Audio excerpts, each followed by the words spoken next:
Okay. Good. Excellent. Thank you for joining us tonight. We thought that because none of us have been able to do much travelling this year, that there might be an appetite for some armchair travel. So we hope you enjoy just maybe hopefully learning a little bit about where we've been. And we've been enormously privileged to go and visit our son Doug in Chile. Many of you know that our son lives in Santiago in Chile with his girlfriend Maria. So we have been over to Chile twice and to Mexico once. So we're going to start with Mexico. And a bit of screen share. Okay. The reason for going to Mexico was that Doug was going to a conference in Cancun. This was in May 17. And he suggested that maybe we could meet him there. And this suited us beautifully because it takes 10 hours to fly to Cancun, but it takes the best part of 24 hours to get to Chile. So it was a no-brainer. So we said yes. November to March is the popular time, the high season for going to Mexico, because it's a bit cooler then. We were going in May, and that's called the sort of shoulder time, and it's very, very hot and humid. Not the best time of year to go, really, and the possibility of hurricanes increases at that time of year as well. Mexico is a huge country. It's about 8 times the size of the UK. It has a population of 105 million people. 80% of the flights going to Mexico go into Cancun. This is the peninsula here that you can see bottom right of your screen. You can see the situation of the peninsula there. The reason that there's so much tourist traffic down there is that the Mexican government did a sort of modelling exercise for the perfect site for tourism, and they had decided that the Yucatan, that little peninsula there, was the best site for them. So in fact, all the infrastructure, the roads and everything, and the buildings, modern buildings, have been developed since 1960s and 70s.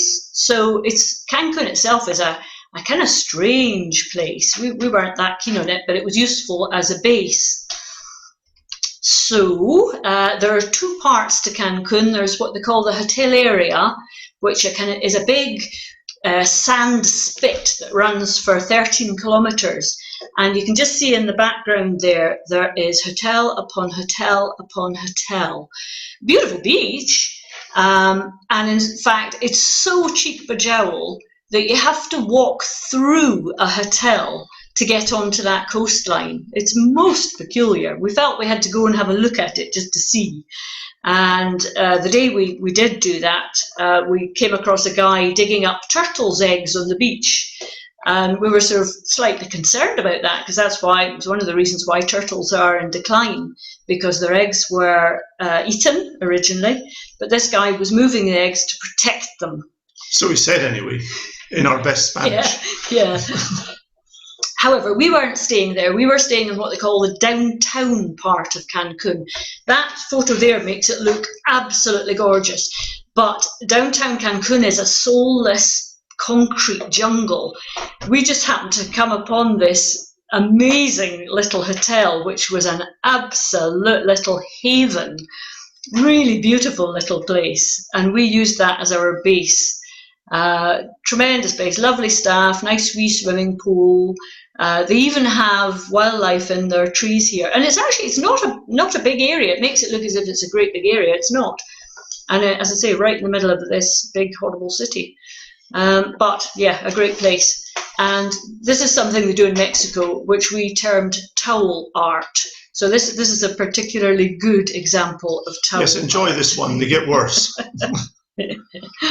And they did very, very good breakfasts. I think that's one of the next. Yeah, is that quesadillas or chilaquiles? Chilaquiles, and those are quesadillas. Yep, excellent breakfasts, and they did fruit and all sorts as well. Yeah, really enjoyed those. Yeah, so Matthew and I had a night there by ourselves. Then Doug flew in from Chile, and then the 3 of us went off to a little island called. Oh, hang on, we're going ahead. Can't remember what this one was. Oh, it's Oh, it's a bit that's more pudding. food. Yes. Yeah. No, I'll tell you about this pudding. This was in one of the restaurants we went to in Cancun. This was one of the best puddings of the holiday. It's not one you to play, I don't think. Oh, it's a pyrotechnical pudding. They sort of light it, and it's very, very good. Okay, so we then went off, Doug and Matthew and I went off to a little island called Isla Holbox, which took 3 hours to get to on the bus. Interesting going on the bus and going through the terrain. Doug fancied a bit of chilling because he'd been working quite hard, but in fact he did quite a lot of work while we were there as well. One of the other reasons for going there was that it's a very good place to see whale sharks, and we were just at the start of the possibility of seeing whale sharks.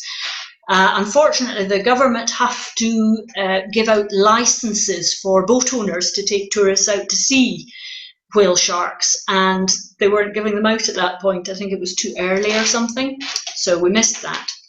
However, we did kayak one day, and that was to try and find crocodiles in the mangrove areas behind in some of the little inlets. And we didn't see any crocodiles in the wild, but they are declining in this area and are protected. So we did see some in a sort of compound, which was sort of marginally interesting.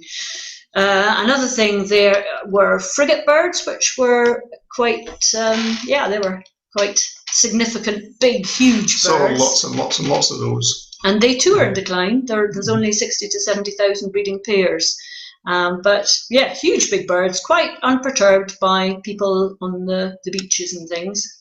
Isla Holbox is, because it's relatively difficult to get to, it's not overpopulated, it's a very small island, it's car free, and they use beach buggies to take people from the ferry to their various accommodations. So that was fun, that was nice to go there. Then we all went back to Cancun. Doug went to his conference and Kirsten flew in. She had been seeing some friends in North America, and so she then came and joined us at our favourite hotel, El Rey. And then we went off, Matthew and Kirsten and I went down to Tulum, which is 130 kilometres south of Cancun. It's marked on the map there. That's the first of the Mayan ruins that we came across there, quite significant Mayan ruins. I'll give you a very quick Mayan history.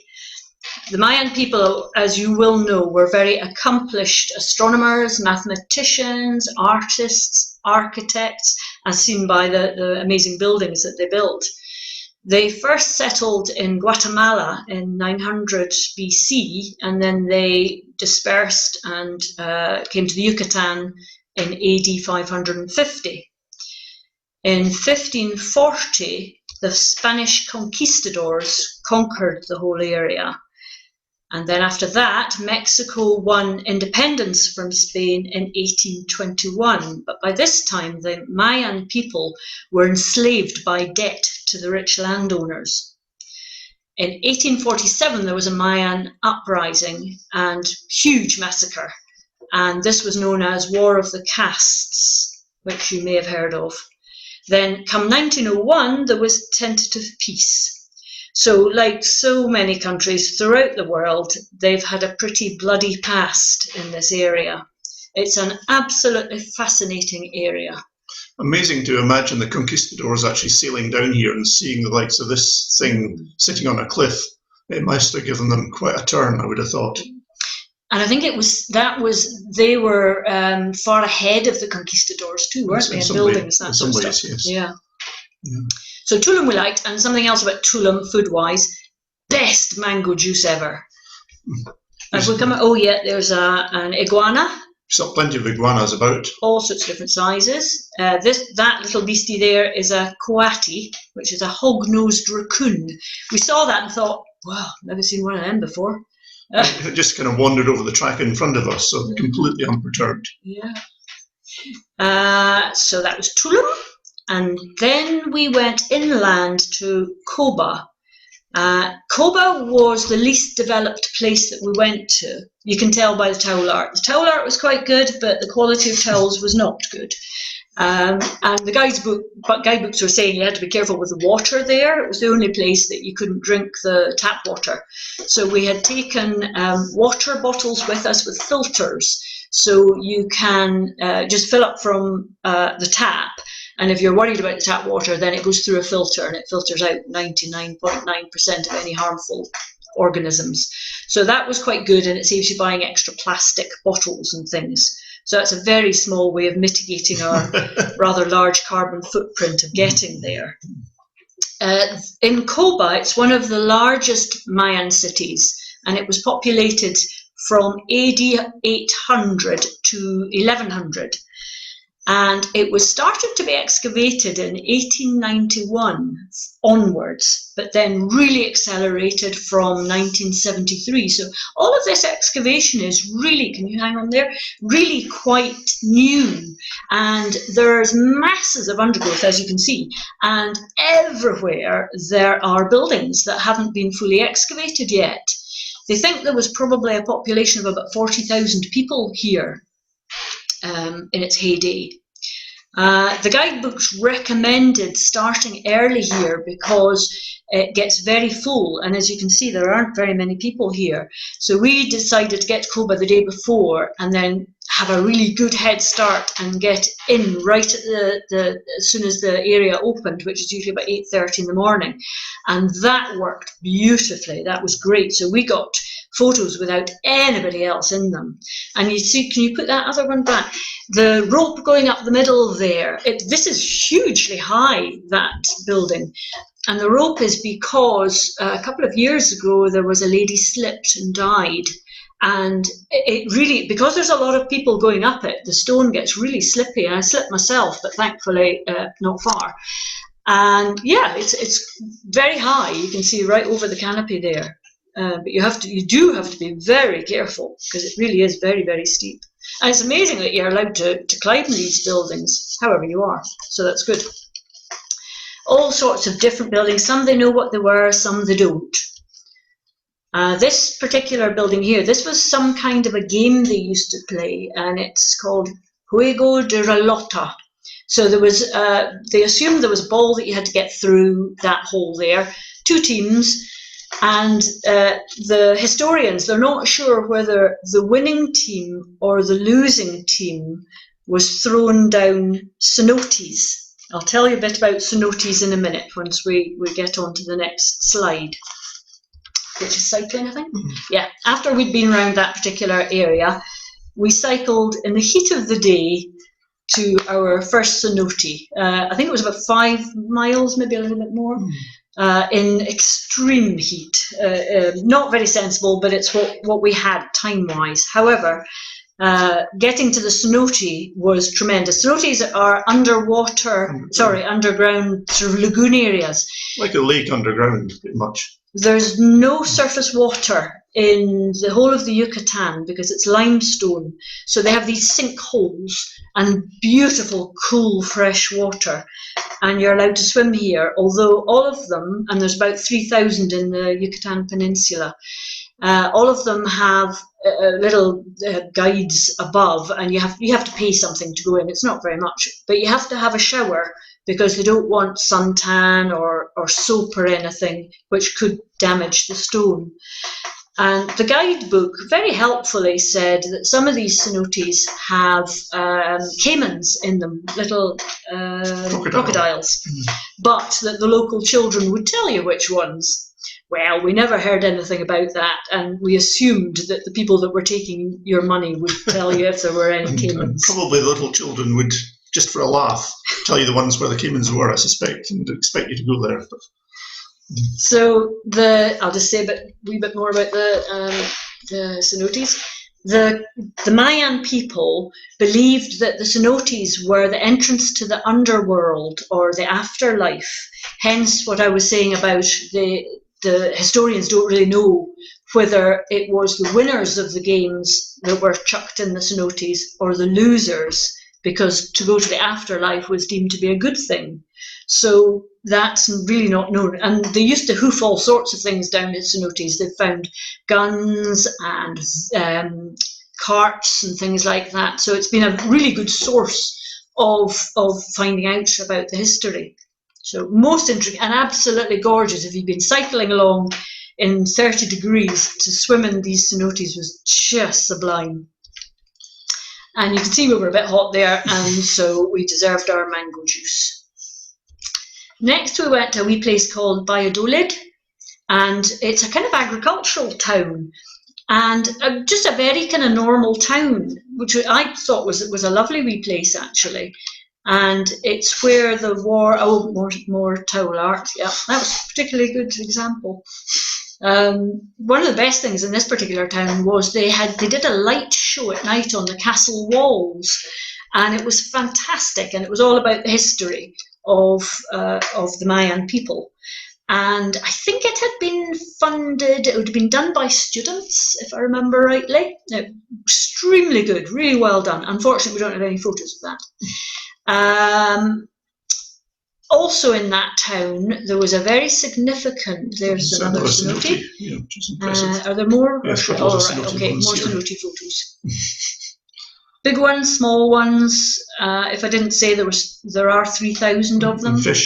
And fish. Some of the cenotes join up. Some divers have mapped them, I believe. Pretty dangerous thing to do, but not my kind of thing. However, the other thing in Valladolid was that there's a couple who have a house there with a private collection of Frida Kahlo, who was a very famous Mexican artist. So they had this huge collection of Frida Kahlo work. And other stuff. And other work as well. And you could make an appointment and go to this house, which was incredible. And I think there's another Frida Kahlo there. I'm sure you would recognise some. No, that's okay. That's it. Right. Okay, that's fine. After that, we went to Chichen Itza. 20. Yeah, and this is the most famous of the Mayan ruins. And in fact, they say, I mean, we didn't see this, but they say it has been located in such a way that when the sun is at a specific place, you can see the shadow of a serpent going up those stairs. We didn't see that. We weren't there at the right time of day or year, but fascinating and a huge building. I think you're not allowed to go up that one, are you? You weren't. That's right. Again, we went there early, which you can see there's nobody there. At midday, 2 or 3 hours later, and the place is hotching with folk and vendors. They're selling T-shirts and all sorts of memorabilia and stuff, and not our kind of thing at all. And masses of people. So it was brilliant getting in there early. That was one of the best things I think that we read in the guidebook. Amazing buildings. Amazing carvings too. That was the observatory. And huge car parks at the start of this. This bird is a motmot. I think it's the only one we saw. Yeah. And yeah, beautiful, colourful bird. And plenty more iguanas. That was quite a big one. There were lots of iguanas there. From Chichen Itza, we went to the regional capital, Merida, which was it's just off the map there, actually, to the west. Very, very hot. Museums there, artworks, various things like that. And I think we probably missed that one out if we would ever go again, but it was very hot. They are really too hot for us. And then we all went back to, I should have said, Doug joined us again in Valladolid. So we were there. It was brilliant. We had a week with Doug in Isla Holbox, week with Kirsten doing some of the southern routes, and then we were all together for a week, which was great. So I went back to Cancun, and we had a day's snorkeling just south of Cancun. It was about 5 or 10 miles south of Cancun, this place. And it's got the second biggest barrier reef, coral reef, off its coast. So we went snorkeling there, and Doug sent these photos because we didn't have any of them. And that was superb, really stunningly beautiful. It was a really nice last day there. So that's what we did there. Right, we'll stop sharing and see who's here, because there's 18 people here. We were going to ask questions before. Well, if we can unmute everybody. and see if anybody wants to ask anything. Does anyone have a... Oh, hang on Susan a minute. does. Hang on a minute. We just need to see if we can unmute you all. Can we unmute anyone? I don't think we can. Oh. So hang on. We'll go through and just...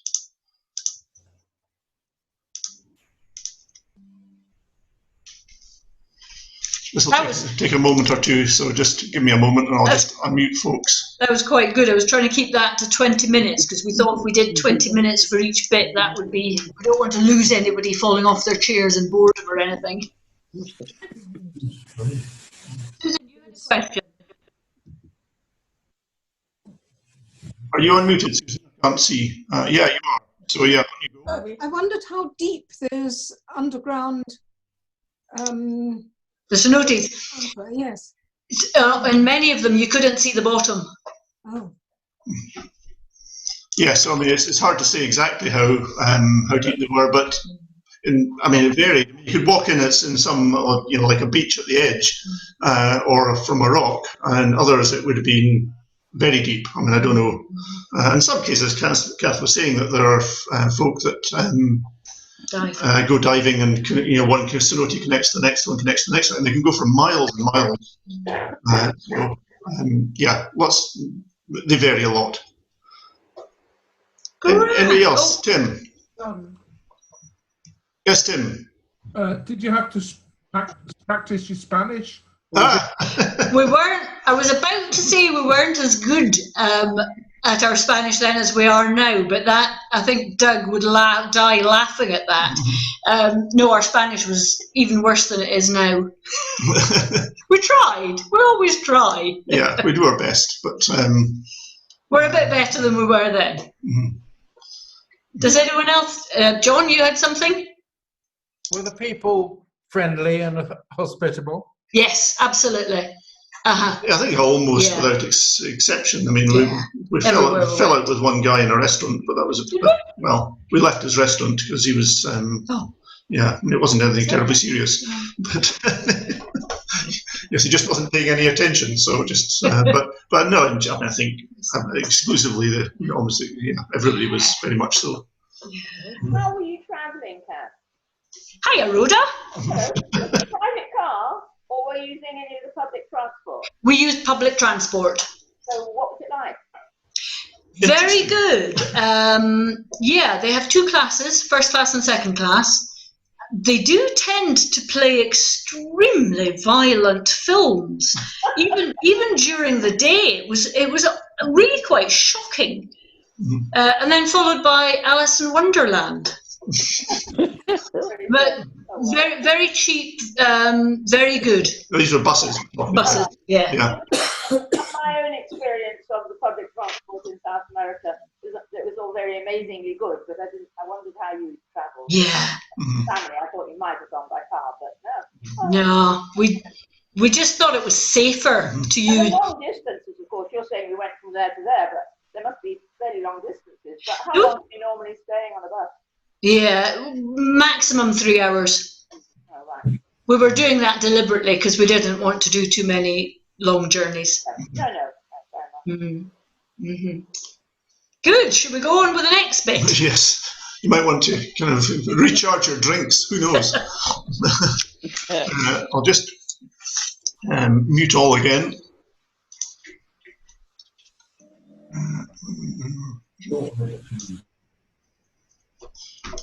Okay. We'll just share the screen again. Let's get rid of that.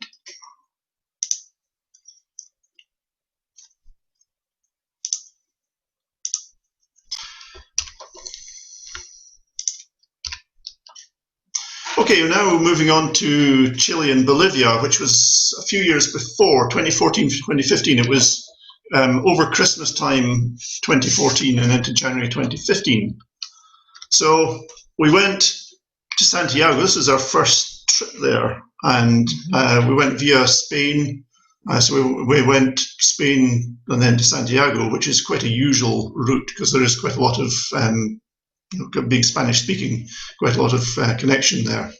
And you can see how far it is to Santiago down the bottom right there, 7,300 miles. Well, Cape Town is 6,300, Hong Kong 5900, so it's a long way. It was a brute of a journey. But anyway, that's headed to Santiago, which is right there, right in the middle of Chile. You can see Chile, and probably aware that Chile is such a long, narrow country. It's wherever you are in Chile, you've got the mountains pretty much in view, and you're not that far from the sea. And I've put a picture of the UK to the right-hand side, and the UK is approximately to the same scale. So it kind of gives you an idea as to how long Chile is compared to the UK is. Somewhere you might know, who knows. And just also to give you a little idea, Chile is down bottom left with my cursor there. So Santiago is about there, roughly on that line. So the equivalent of that line is North Africa, which is where Santiago is, in the southern hemisphere against North Africa. And if you look at the UK, when we come on to talk about Patagonia, it's down here. So it's roughly similar to the UK in northern southern hemisphere. Santiago is not much of an exciting place if you're going to visit Chile, which is great, but Santiago itself doesn't have a vast amount to recommend it. It's a large city, and yeah, I mean, we went in one or two museums and things, but over the times we've been there. But yeah, yes, there's not too much to recommend it. However, there is one thing which some of you will have no doubt drunk this particular wine from this particular vineyard, and it's just on the outskirts of Chile. So, the outskirts of Santiago. So one day we went there, and as you can see, you get a good opportunity to check out, as Kath was doing, which is best, and quite a selection to choose from. It is actually an amazing visit, and that they've got it so well sorted, and they have masses of people around the place, and they must make as much on their visits as they do on their selling the wine, because it's a phenomenal number of people they see around that place. Well worth it. I mean, it was reasonably expensive to get in, I guess, but actually a very good tour. On this occasion, this was for 15-16. We went from Santiago, which is, as I say, central Chile, up to the north of Chile to a place called San Pedro de Atacama, usually known as San Pedro, which is way up in the Atacama Desert. And you can see on the right-hand map, the Atacama Desert is quite a large area, and there's San Pedro de Atacama there, which is where we were aiming. We actually flew from Santiago up to this town called Calama, and Calama was somewhere you didn't want to stay very long. And yeah, Doug has had enough by this point. We'd had a discussion as to whether we were going to travel by minibus taxi or whether we were going to hire a car. We tried to hire a car originally, but they were all taken, so we hadn't pre-booked. And anyway, those that decided they would take the ordinary bus won, and Doug was feeling less than happy about that whole experience. We also had an interesting meal in this town of Calama, which also put a tin lid on it, I think. So we went in and asked them, could we have this off the menu or that off the menu? And they said no. You're kind of, okay, what can we have?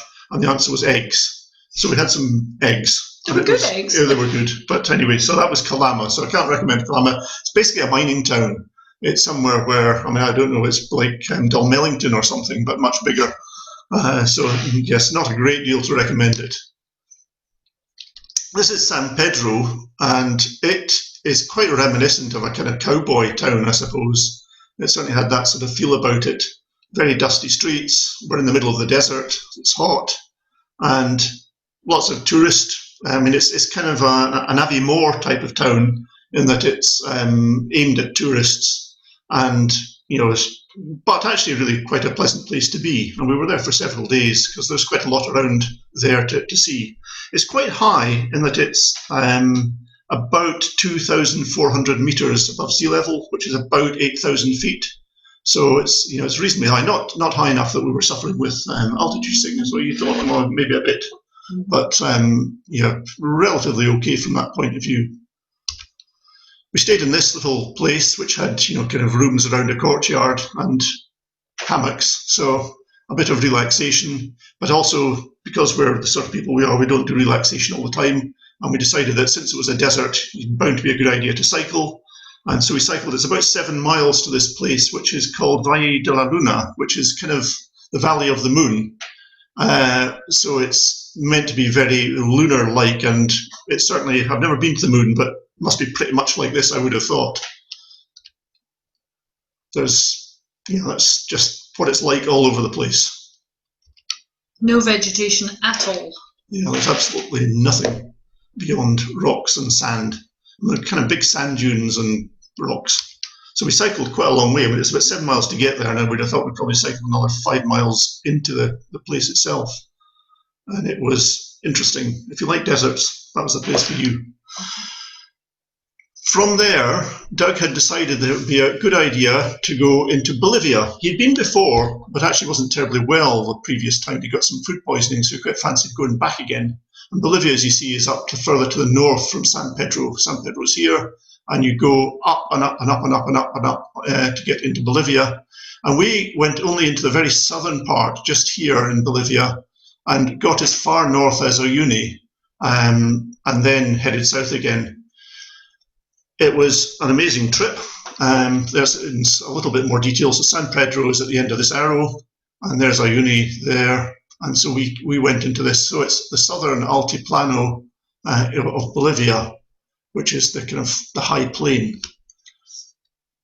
When we went to book the trip, which was incredibly cheap actually, because it was 4 nights, 3 nights, I think, 3 nights, 4 days in a vehicle. So we were driven around, and it was something like £200 each or something, including accommodation. I mean, it was phenomenally cheap.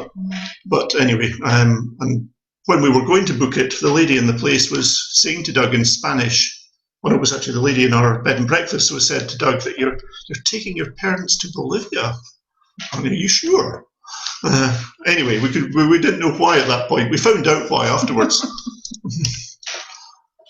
This was us up at the Bolivian border. We've now climbed, if you remember, I was saying that San Pedro was about 2,400 meters. This is now at about 3,700, probably 4,000 meters high, which is 12 to 13,000 feet.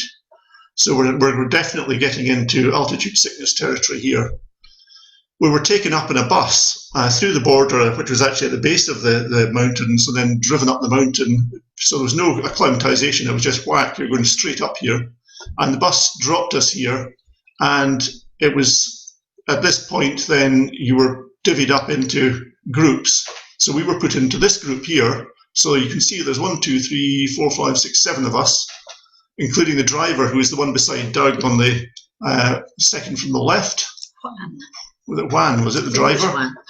And we had these 2 girls, and we had Rodolphe, who was French. Given that it was Christmas time, it seemed very appropriate to have Rodolphe with us. We got that look from Doug that said, "Don't you dare say anything." And we were in Land Cruisers. There were 7 of us packed into these, and so there were lots of Land Cruisers, as you can see, heading off from this point. And eventually, this same Land Cruiser took us back into San Pedro again at the end. We just went all the way around. Actually, that's not true. We changed at Uyuni, but basically we were with that. There were lots of surprising, amazing things up here. We were up in this altiplano, this high plain, and one of the things was hot springs. And this was a rather disgusting place, but the pool was pleasant. It was warm. The toilets were memorable. In that they were also warm, but probably the most disgusting toilet I've been in my life, I would think. It's certainly up there. And a bit further on, not far from there, lots of bubbling mud pools.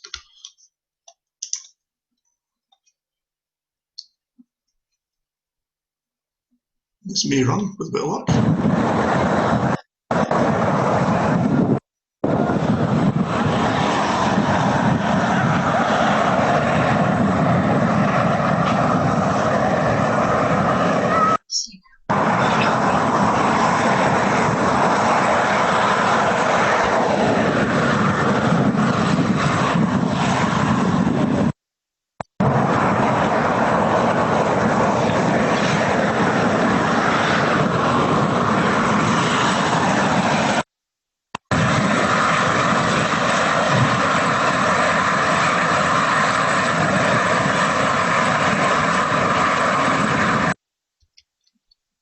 We've been to Iceland a couple of times, and I have to say it didn't quite match up to Iceland, but it was interesting nonetheless. It was a lot of fizzing and bubbling and stuff. Yeah, Kath was just saying one of the things that we were told that we had to do before we started was bring water. And the amount of water we had to bring, was it 1 outer of 2 litres times? Was it 4 litres a day? 2 So litres a day? it was, yeah, per person. So it was a phenomenal amount of water we were carrying with us. So about, I think, 8 litres of water each we had to take with us.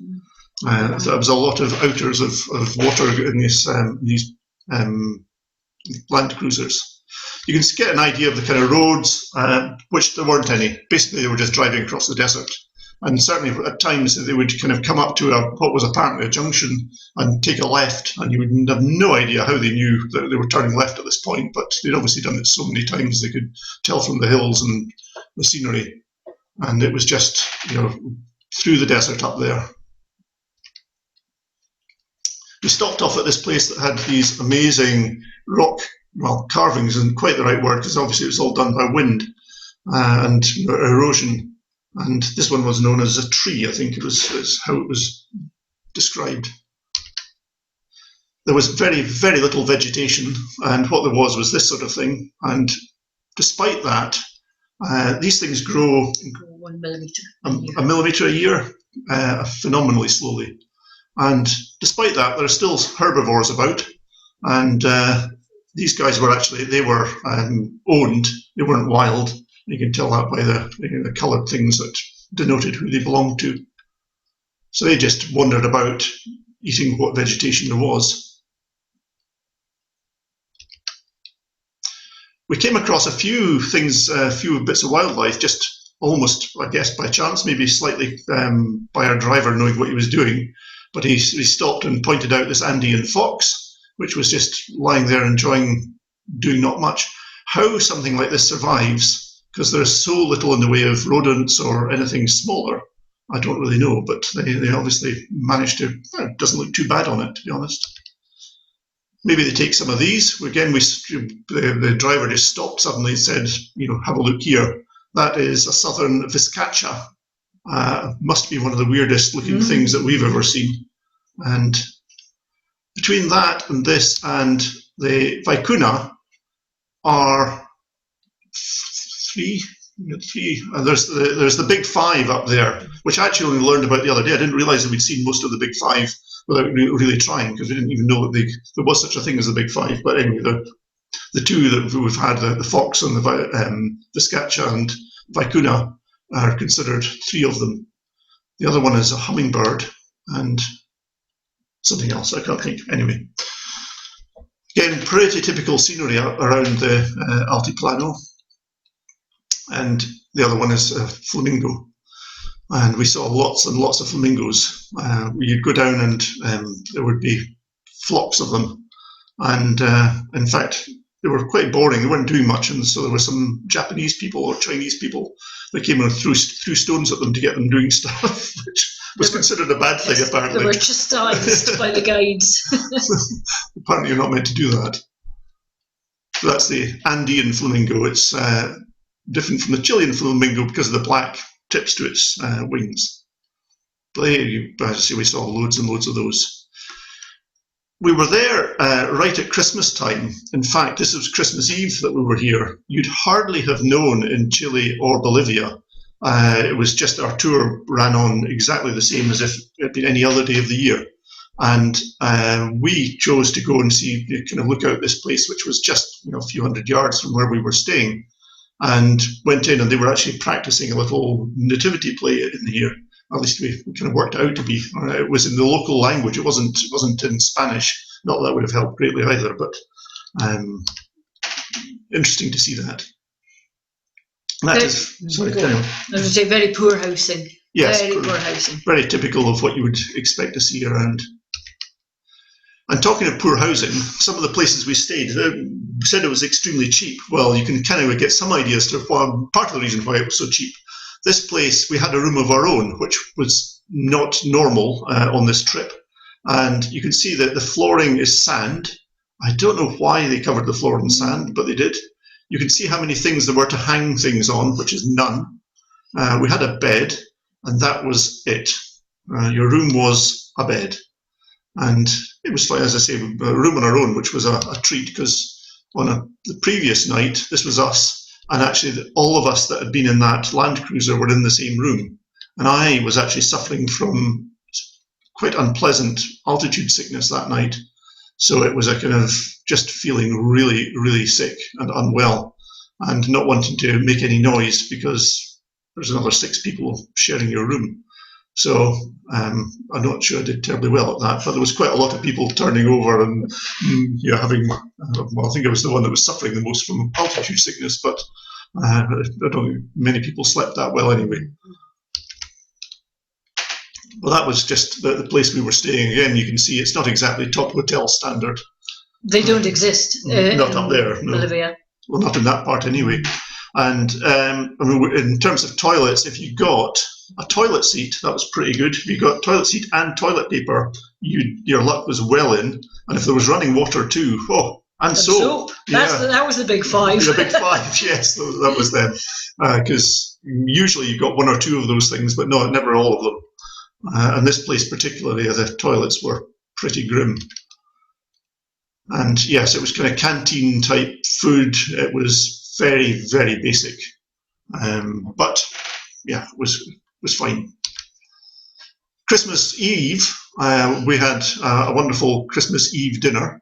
I can't remember what we had. It wasn't anything terribly special, but you can see we splashed out in some wine. The local shop had something, and we dressed up. And we actually also had to wrap up a present, because there was like a kind of secret Santa, and we hadn't taken anything with us. So you had to look through your bag of minimal stuff that we had with us and try and find something to wrap up for. And somebody else got it by just pure luck or bad luck, depending on what it was. So again, this was our, well, apart from Rodolph, this was our team in the Land Cruiser. The following morning, this is Christmas morning, Christmas Day morning, we got up at 4, because one of the things that one does on this trip is see the sunrise on that morning. We were actually given a choice as to whether we wanted to see the sunrise or get up later, and we chose to get up early. And so you head out onto this enormous, the biggest salt flat in the world, salt plain in the world. And you can see, you could drive from where that Land Cruiser is to those hills in the background, and all it is just flat. Incredible place. You also see the kind of crazed appearance, it's just the way that the salt forms. It is a surprising place. That was still quite dark, so it's, the exposure isn't great. Doug, this is one of the things they like you to do. It's one of the kind of touristy shots that you're meant to take, is that, because it's so flat and it's, well, anyway. Strange perspective. Yeah, but you can see how big this salt flat is. In the middle of it, there's what appears to be an island. It isn't really an island because it's not, it's not water, but this thing here just sticks up in the middle of it and is covered in these cacti. And they are also incredibly slow growing. I mean, both with the altitude and the fact that there's no moisture and everything's against them, I guess. But see, this kind of strange island just sticks up out of the surface of the salt. And you can stop and have something to eat. You can see it. We had our breakfast. This was Christmas morning breakfast. And if you think you've got a hard job, this guy is putting you to shame. I mean, the altitude is horrendous. And what he does is he just digs out the salt by hand and makes these piles. And people, again, there were Land Cruisers about who'd come up, and people were climbing on the salt piles. This guy had spent his day creating salt piles, and people were climbing on them, so they got severely told off to. We then went on to this very, very strange place, which is one of the local sites at Uyuni, which is a kind of railway graveyard, and it's just, there was a sudden spate in Bolivia of putting in railways around the 1888 to 1892. They put in a railway, and then it fell into disrepair in the 1940s. So between those periods, it was operational. There was some sabotage by indigenous people who didn't like having railways running through their land, but also the mining industry fell at that point, And so in the 1940s, the whole thing came to an abrupt halt. And in the middle of nowhere, with apparently no railway to it or anything, there are these trains just abandoned. So it's become a kind of a tourist attraction. So one can go and swing on it or climb on it or whatever. Very strange. Well, we then headed back. I mean, the trip back, our Christmas dinner that night was, we think, Lama, although we're not terribly sure. We weren't even sure we were going to get dinner that night because we were taken back very rapidly across the desert. Having taken 3 days to get there, we were taken back in one. And there was an overnight stop in the middle of nowhere in this place. It would probably be like stopping in Wollaston late or into the evening. So no services, no nothing. We weren't sure we were getting fed. But anyway, we were. We got this stuff, and we shared a bottle of beer between four of us. So it was, yes, minimalist. Anyway, we got back to Santiago, and then we, a few days later, headed south for Pucón, which is heading towards, well, actually close to the north of Patagonia, but we didn't go to Patagonia this time.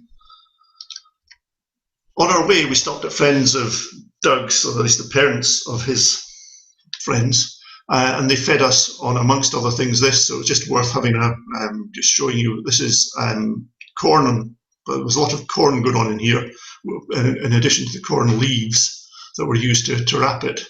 And that was delivered by, it was like a takeaway. So it was not the finest meal I've ever eaten in my life, but interesting to try. Speciality. There were, near Pucón, a lot of hot springs, and we seem to specialise in hot springs. And yeah, this was quite an expensive place to get into, but pretty impressive. And there are cold ones as well. This was a lake and 2 people swimming in the lake. I didn't bother, but Doug and Kath did. It was, yeah, quite an impressive place to swim.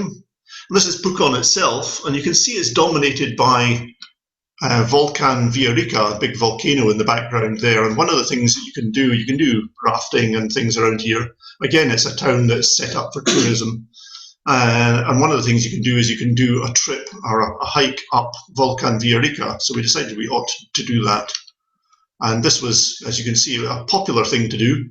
You get all kitted up with all the gear, and you go up one step after another, and it's just you put your foot in the footstep of the person ahead of you. So it's a pretty slow job, but we made it up. And when you get to the top, the volcano was still active to a small extent. It smelt horrible. There was a lot of sulfurous fumes, and as you were coming up, you could smell this kind of choking sulfurous fumes. And this is the crater of the volcano. You can see there's quite a few folk up there. And you could actually, in the background, you can see other volcanoes because it's a very volcanic part. This is a wee video which, again, hopefully will run. Yep, I think it's going to go.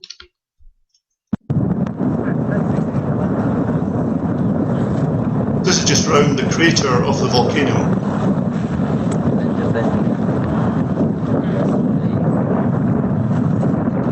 People have disappeared into that crater, never to be seen again.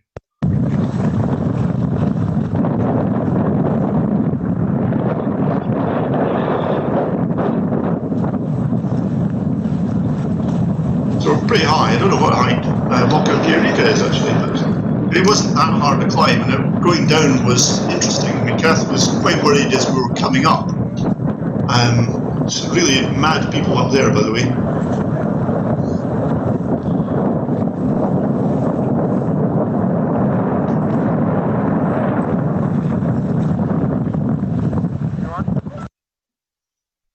As we were going up, you were climbing up through the snow. There was always this kind of how we're going to get down again. And the way you got down was actually by sliding. Everybody carried a little sledge thing with them and sat on it and basically tobogganed down to the bottom again, which was quite fun. But you had pickaxes with you, so you used them like a rudder. So that was Volcan Villarrica on the 4th of January 2015. And here's Volcan Villarrica on the 3rd of March 2015. When we just were kind of listening on the news and heard that this volcano in Chile had gone up, and it was Volcan Villarrica, just less than 2 months after we'd been up there. They did in Pucon. They actually had a red, amber, and green traffic light system about the volcano, and it was at green when we were there, but not then. So this was us back in Santiago, ready to leave. That was our last night before we headed off. Let's come out here and see if we can unmute you again. Just go through and I'll try and unmute folk. If anybody wants to ask anything, wave your hand or something.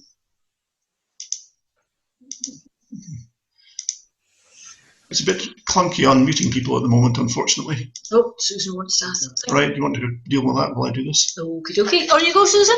Can you hear me? On your bicycle ride, when you were on the bicycle, it looked like a fort or a building to the left, quite a large. Oh, that was maybe just that was the perhaps the sort of entrance of the national park, I think. It was right out in the wilds. Yeah. Was it? I think so. I think that's the only building I can think of that was there. I can't even think of the bicycle ride. Which one was that? Up in the, the sort of Luna. Oh, right, yeah. Oh, that would maybe, yes. That's the only building that there wasn't, of any sort. It was quite a large. Yeah. Quite a large area. Yes, it was, yeah.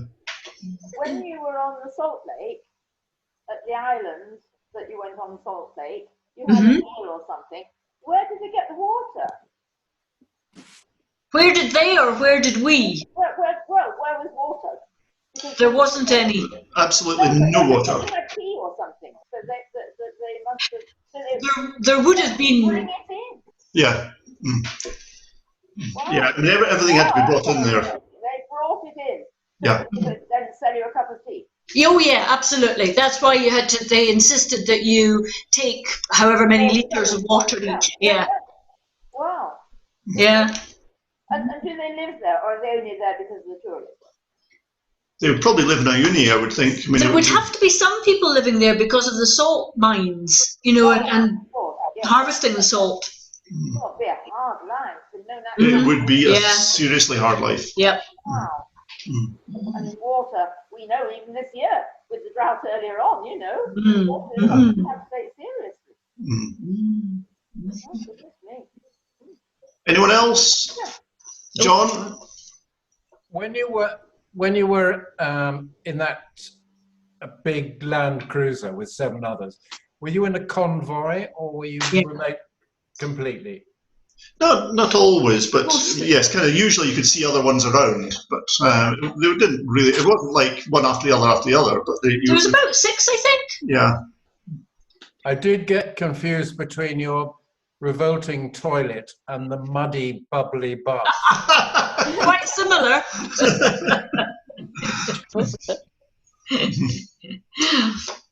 Any more? Oh, yeah, Tim.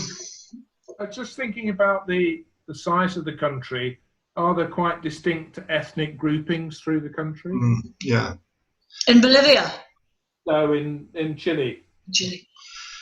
It's very mixed. Yes, it's extremely mixed, but I mean, there would originally have been, but it's all become a bit kind of mixed up, I think. Yeah. It's very, certainly Santiago is very cosmopolitan. Yeah, quite advanced. I mean, it's far from a backward place. Chile in general is actually quite, kind of quite wealthy for South America anyway. I mean, it was interesting going from Bolivia back into Santiago. Suddenly, you were back into toilets that flushed and things like that. I mean, and there seemed so little difference in distance wise, and suddenly you were into something that was completely different. Yeah. Not that we're obsessed by toilets, I understand. Okay. Should we tell you something about Patagonia. Hang on, I'll just do a quick mute all. Bear with me. Mute all. No. Yes.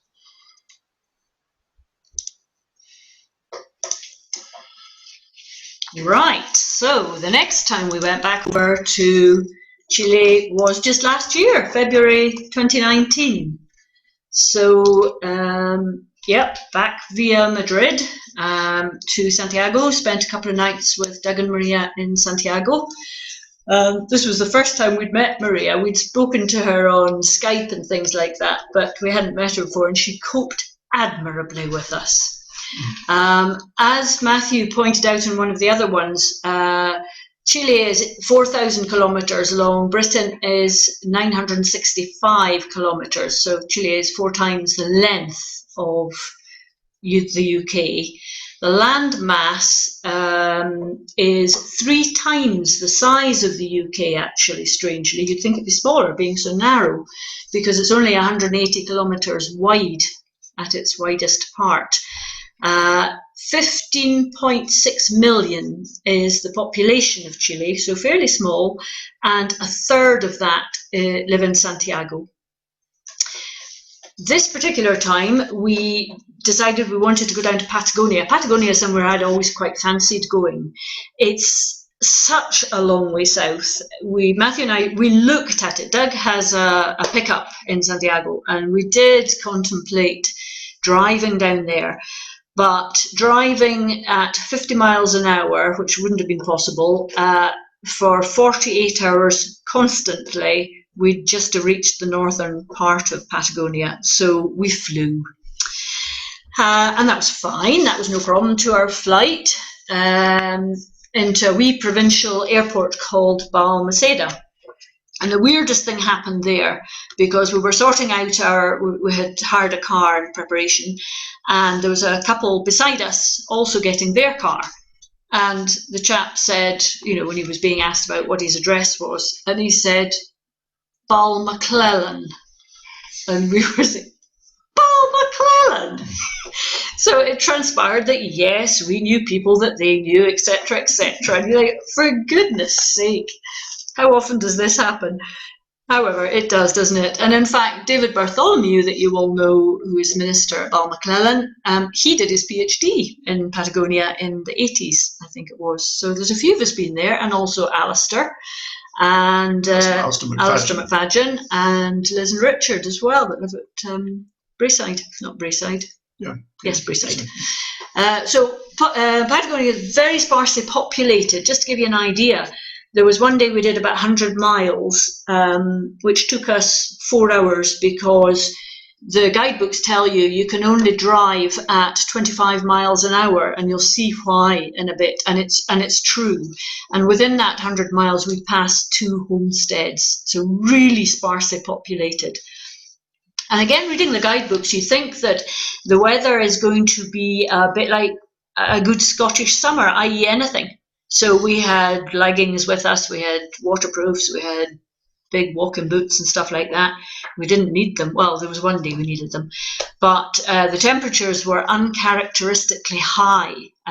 Climate change. Temperatures were up to 30 degrees some of the days, really, really hot.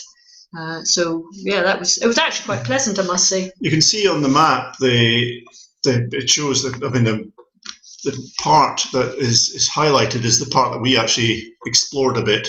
The Patagonia goes all the way down to the bottom and actually includes parts of Argentina as well. So Patagonia starts up at this, about here, and it goes all the way down here. So we only did about a third of it. Yep. And as Matthew says, there is an Argentinian side and a Chilean side, and it's been disputed over the years. And in fact, there's still a bit that's not mapped underneath one of the lakes there.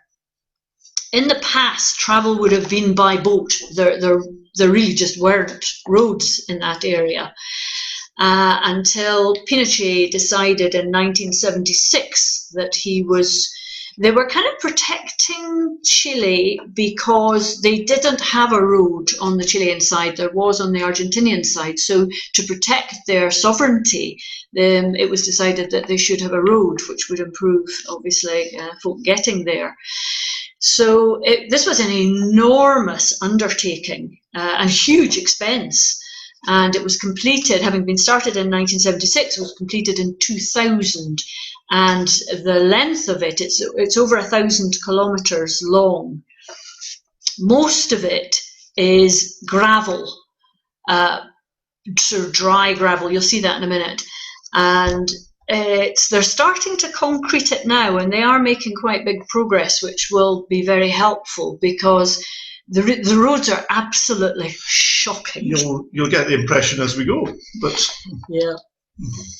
So that's, you can see we started at Balmaceda and we went down as far as Tortel. And the blue is the Carretera Austral. That's the road that Pinochet put in. So we only did, again, a small section of it. It runs from Puerto Montt to O'Higgins. Great name, O'Higgins, but anyway, we never quite got as far as O'Higgins. So that actually looks quite good there. That's not too bad.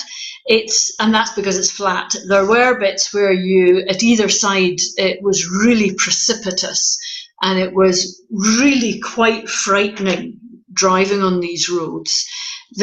The first day, some of the time we were driving on the wrong side of the road because they quite often have grading machines on the other side.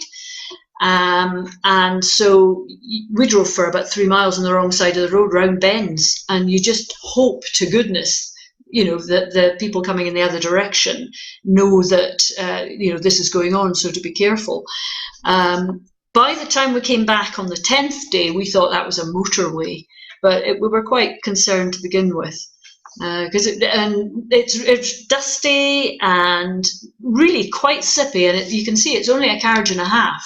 So if you meet traffic coming towards you, and it doesn't happen that often, there's not that much traffic, but you literally have to get right into the side and really go down to second gear in order to safely get past, because the locals, and again, there are not that many of them, they're coming along at 50 miles an hour, but the rest of us are very timid, certainly to begin with. There are very few petrol stations on the Carretera Austral. I think there's maybe only 6, so you have to be really careful about, fill up whenever you can. That was quite a concerning thing. There are people that cycle the whole Carretera Australis as a thing to do, which we thought was completely insane, because certainly at the time we were doing it, it was so dry and dusty. Half the time you couldn't see where you were going, and the cyclists would have sort of bandanas around their faces to keep the stour out their mouths and noses. It would be absolutely a horrible thing to do, because it's, what was it, 900 kilometers or something, and it's you can see it's rubbly, so it's just not a pleasant cycle in any shape or form. There's a lot of backpackers do this as well, but there's maybe a bus a day.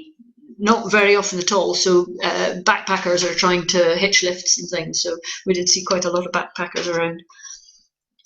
Here's a little video, I think, of one. That's not a video. Oh, that's not a video, right. That makes the road look okay. This is. Yes, get an idea of the stour, and there's quite a few of those little clips. So the first place we stopped at was a place called Cerro Castillo National Park, which is absolutely beautiful.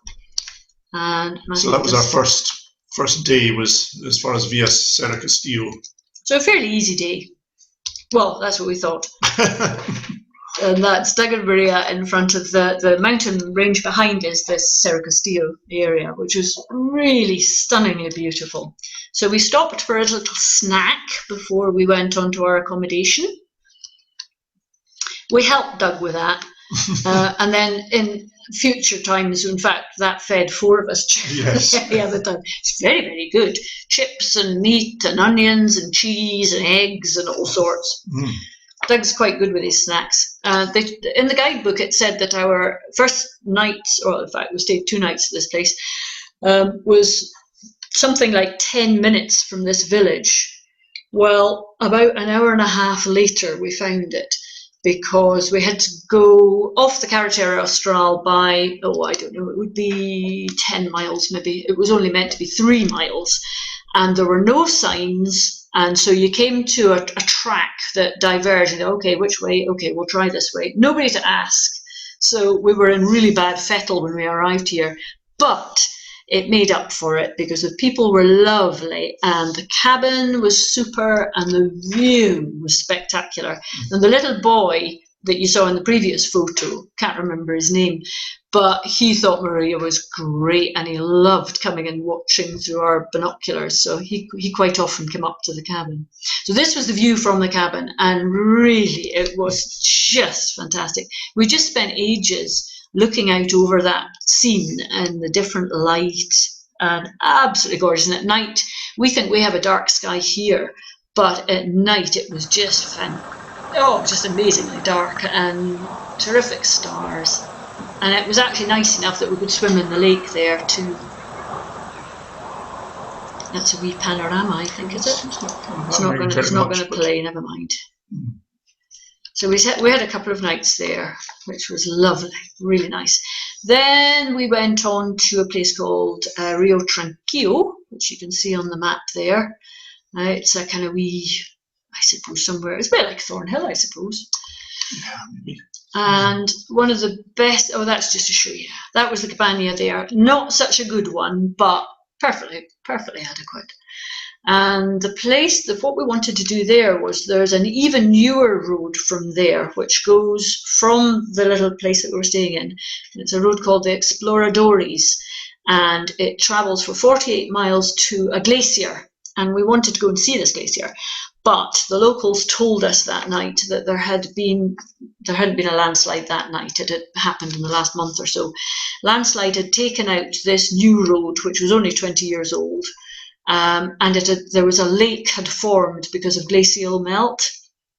So taking the road out, you can't see beyond that digger. There's another digger, maybe 200 meters something, the far side, and they're meeting the roads back up again. And they thought it would only take them a couple of months, but it meant that we couldn't do what we wanted to do. But it was interesting nevertheless. And they actually do connect with a boat, but you had to be there at the right time, and we weren't. But then back along this road, we just happened across this herd of goats. And this was really weird. We stopped for a cup of coffee at a place just on the left there. Normally in Patagonia, if you stop for coffee or lunch or something, you get a cup and saucer and a flask of hot water and a jar of Nescafe. It's like the 1960s really. But this place had a proper coffee machine and he made great cakes, so we had to stop. How we managed, because there was very little passing traffic. I think we had some camping at some points in the year. And that was just because very little colour. Being February, it was kind of the end of the summer. I suspect there'd be more colour in the spring in that area. Really very little colour, so I just thought that was quite nice.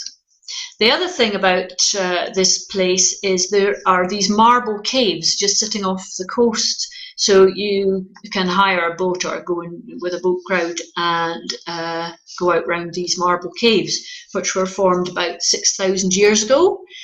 And marble, apparently off the coast was a peninsula, and because of the wave action, it's caused all these weird and wonderful patterns. Rather beautiful. We took lots of photos. We could have shown you another 50 of these. Oh, that was known as the monastery? Cathedral, the cathedral. Yeah. Very pretty. Now that, we called those, I won't tell you what we called them because it's quite rude. I've written down here, we called them the wee jaggy seeds. These were dreadful things. Anytime you went out for a walk in the scrub, which we did quite a lot, taking wee walks about the place, but you came across these things and you got hundreds of them under the tongue of your walking boots, all on the laces of your boots and your socks. So you then spent the evening picking them all off, and they were really sore. So yeah, they were quite a feature. Not a good one. Not a good one, no. The day that we were at Rio Tranquillo, we had heard that the road was closed, and that's a fairly major thing because it is the only road. Thankfully, we weren't wanting to go on that day. And I say thankfully, this is really bad because there was a fire just south of where we were staying and the smoke had caused the road to be closed. But there was a family who lost their livelihood because of this fire. No loss of life, thankfully, but they had a kayaking business and the kayaks got burnt. So we were then heading off towards, down to Baker first, wasn't it? Baker. It's a cyclist on the left. The Backer River, just south of where we had been, is, well, that's part of the, yeah, you could see the fire there. And they were obviously dousing it with lake water. You could see these helicopters toing and froing. That's the Backer River, which is very well known for whitewater rafting, which we did one day. We haven't, because we were all whitewater rafting, we couldn't take any photos. Great fun, really good fun. And one of the best things about it is you get, because you're wearing life jackets, you can jump in the end and swim in the middle of this huge big river that you wouldn't normally dream of swimming in. And that was really lovely. Very pretty place. We stayed there. The next bit was down to Tortel, this was quite a long route, but we decided that we would go anyway because it sounded quite an interesting place, Tortel. It's a car-free town, and we'll get on to the next one. Oh, a bit driving. Oh, a bit more driving. Yeah. You can see how narrow that is, and you know, with a slope down the one side too. Really quite concerning driving. I never knew whether it was worth driving or being a passenger. There we go. Tortel, car-free, 15 kilometres of wooden walkways in this little place. Very strange, but really quite interesting. And you can see the water down by the pontoon there is glacial water, glacial outflow in the rivers, which then come into the sea. And if you got the turning wrong to where you were staying, and you were carrying your rucksack, go upstairs and downstairs and along passageways. And we did wonder what would happen if there was a fire, but we just hoped there wasn't, and there wasn't, thankfully. But interesting place. We used to have condors there, but we didn't get very good photos, so we won't show them to you. And yeah, very pretty place. And that was as far south as we went on the Carretera Austral. So then we came back up. We should have taken a road off to the right-hand side and through Chile Chico, but and it was all booked and everything, but we hadn't booked the ferry because you can't too far in advance. And by the time we got around to trying to book it 3 or 4 days before, it was full. So that was a bit of a blow. So we then just had to come back up the way we had come down. But we did stop at a place called Cochrane.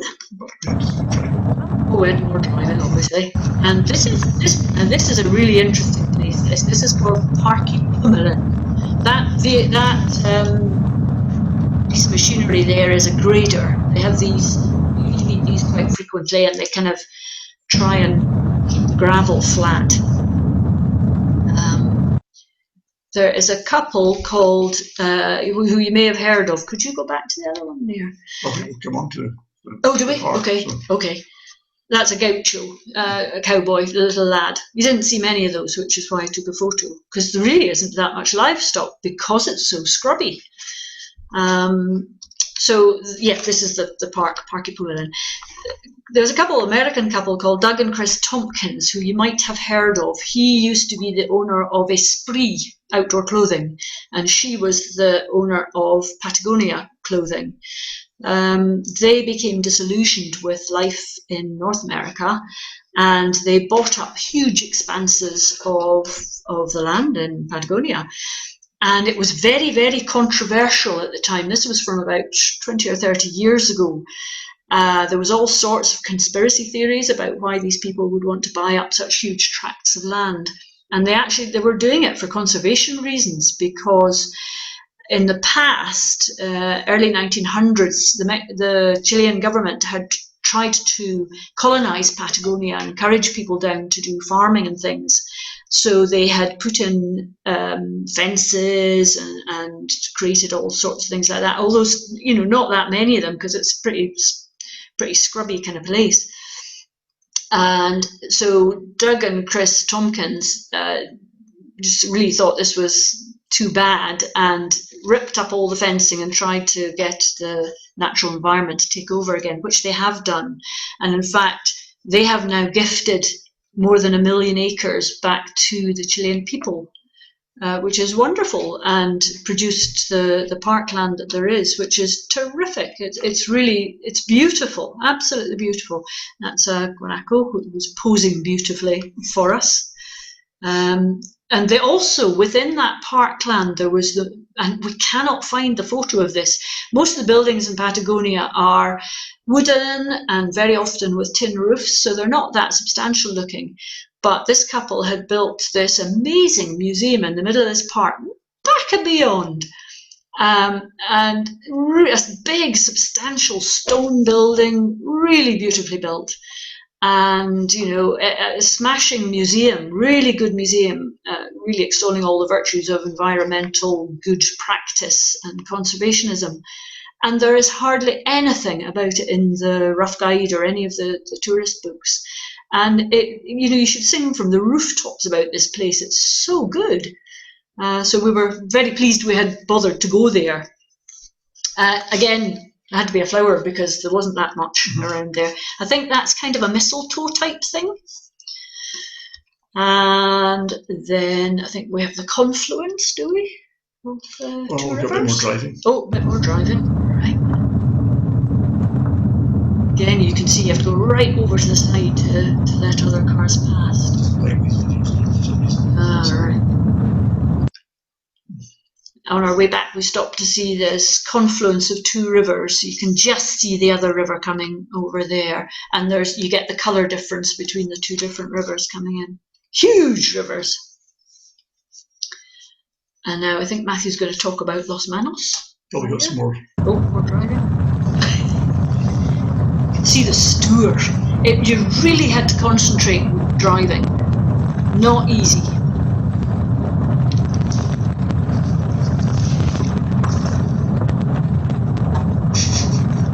And you can get bounced around like nobody's business as well, as you can see. That car did amazingly well. It was a duster. This was actually a most significant site, and Chile doesn't do very well at making a lot of its most significant sites. These handprints are something like, somewhere, the guidebooks vary, but somewhere between 3,000 years old and about 7,000 years old. Doug, I have to say, to his discredit, reckoned that some youths had gone up the day before, put some paint on their hands and stuck them on the cliffs. But apparently not. There are handprints. Some of them are kind of in positive and some of them negative. You can see some of them they've actually used like a straw to blow paint over their hands and left a kind of negative print, and others where you get the positive.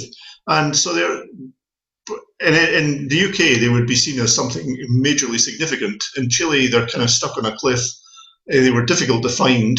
To mention them in the guidebook, but you actually had to go and find them. There was the beginnings of some sort of a tourist building being created, but not a soul in sight. And you just think, if these are, well, they are what they say they are, you would think probably want to make a bit more of them. But anyway, that's Chile. And then just a couple of shots from when we got back to Santiago. There was some of these swans with kind of black-headed, black-necked swans. A bit of surfing. You can always do that in Chile. Doug has become relatively proficient at surfing, certainly more proficient than we were, which was our first ever attempt, so that one didn't go terribly well. But it's a very good surfing area around there. And this is just outside Santiago. It would be 50 miles? I would say 45 minutes drive from the flat or something like that. I mean, you're really not very far from the city, and you're up into the mountains, and these are serious mountains. And you're also not very far from vineyards, so we checked out a few of those, one in particular. And actually, the night we left, we were slightly concerned because there was a massive fire going on in Santiago. It was fairly close to where the airport is. It was a forest fire or a scrub fire. Didn't really have forests, but fortunately didn't affect us. There was a lot going on that year. We came across a couple in Patagonia and then this one back. Mm-hmm. And then, so again, Santiago with a fire in the background. I'll just see if we can unmute some people and It was awake. Oh, we haven't managed to put anyone completely to sleep. So people are still awake by the looks of things. Tim, what would you like to say? Hang on, just a moment, sorry. Tim. We'll get there. Have to come round and unmute everybody. You'll have to unmute yourself, Tim, I think. Just to comment, really, I think Cochrane was a Scottish naval officer who fought in the, in the Nelson Napoleonic Wars and helped with Chilean War of Independence. Yep, that's right. Yeah. Yep. I think he was recruited by O'Higgins to be. That's right. There's all sorts of Cochrane Street and O'Higgins streets and all sorts. Yeah. Bizarrely, actually, in Santiago, we walked down Robert Burns Street. That's right. Wasn't an Edinburghian? Oh, there was an Edinburgh one as well. Yes. So yes, obviously, what can we call these? And Robert Burns. That's a good name. It was actually Roberto Burns, but. Any other hands? Anything else? Not seeing any. Good. Okay. If there are none. Oh, super. Sorry, Susan. Were you? No, you. Thank you. That was great. Good. Thank you very much. That was very good. Pleasure. Take you back, Rhoda. Yeah. Oh, well, yes, well, I didn't ever go to any quite of those places, but I've been to very similar ones. Yeah. But my only, you were asked about indigenous people, and when I was in Peru, it was extraordinary how you could just go from one little part on the Lake Titicaca, for example, and there'd be one village would be one nationality almost, and just down the road they'd be wearing different clothing, doing different. It'd all be just farming, but yeah, it was that. So I didn't know if it would be like that in Bolivia, but you were mostly on the salt bit. Out in Bolivia because they had an uprising or something. So it was an enormous privilege to have been able to be, to these places, and just, having Doug and Maria over there is just obviously we want to go over and see them when we can. We should have been meeting them in Madrid in June, but of course that didn't happen, as with so many other of us had thwarted travels. No, thank you. Good, pleasure. Normally, at the end of one of these talks, we put out a bowl, which would be a collecting or kind of a donation for the church. It is possible to still donate to the church if anybody would wish, and you can do that. Actually, the best place, if you can, is on Facebook, because that actually comes through with no cost to the church. Whereas if you do it through the church website, there's a small amount that gets taken off for fees for PayPal. But so if you can do either of those, if you wish, that would be great. Well, I didn't think I'd be able to hear tonight. I've got visitors, but visitors went early because they thought it's better to drive home in the rain and have a nice day tomorrow after Easter in Colchester. Fair enough. Excellent. I benefited by able to come to this. So thank you very much. Pleasure. The donation to. Well, if you do, then that'd be great. Grand. Thanks, everyone. Good. Thank you for joining in. Okay. Thank you, everyone. Thanks very much, Matthew. And Pleasure. Good.